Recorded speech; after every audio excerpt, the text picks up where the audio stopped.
हमारे शरीर में कोशिकाएं ही कोशिकाएं हैं। कहते हैं कि अरबों खरबों कोशिकाएं हैं। ये सारी कोशिकाएं, ये सभी प्रोग्राम की गई हैं स्वस्थ रहने के लिए, जिंदा रहने के लिए, खुद को जिंदा रखने के लिए और पूरे शरीर को बरकरार रखने के लिए। उनमें से कुछ शॉर्टकट अपनाती हैं, वो दूसरों की कीमत पर जीना चाहती हैं। ये अपराध है।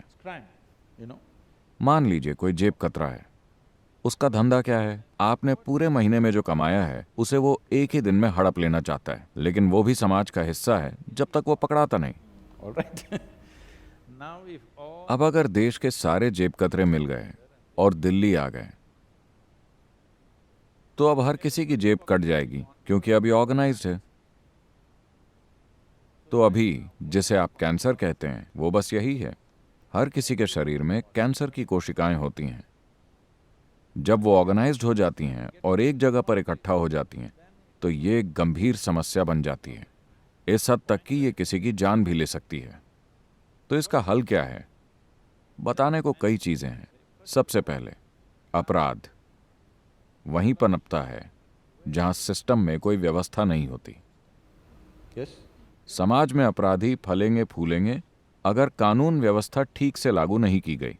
तो हमारे सिस्टम में एक डिफेंस मैकेनिज्म है। क्या हम इसे ठीक ठाक रख रहे हैं? क्या हम इस पर हर किस्म के स्टिमुलेंट्स और नशीली चीज से बमबारी कर रहे हैं और फिर उम्मीद कर रहे हैं कि ये डिफेंस मैकेनिज्म काम करेगा? ये ऐसे काम नहीं करेगा। हमें ये समझना होगा कि हर स्टिमुलेंट और नशीली चीज जो हम लेते हैं वो हमारे डिफेंस मैकेनिज्म को कमजोर करती है। लोग सोचते हैं कि डिफेंस मैकेनिज्म सिर्फ बाहरी इन्फेक्शन के लिए बना है। नहीं, शरीर के भीतर मौजूद अपराधियों को काबू करने के लिए भी डिफेंस मैकेनिज्म काम करता है। तो सीधी सी बात यह है, योगिक पद्धति में एक आसान सा लॉजिक है। हमारे शरीर में ये कैंसर कोशिकाएं लगभग 27 या 28 गुना ज्यादा भोजन खाती हैं सामान्य कोशिकाओं की तुलना में।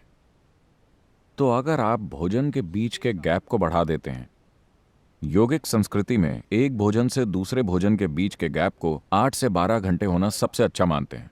अगर आप भोजन में 8 घंटे के गैप को कायम रखते हैं तो ये कैंसर कोशिकाएं अपने आप मर जाएंगी, क्योंकि वो भोजन के बिना जीवित नहीं रह सकती। बाकी कोशिकाएं जीवित रहेंगी।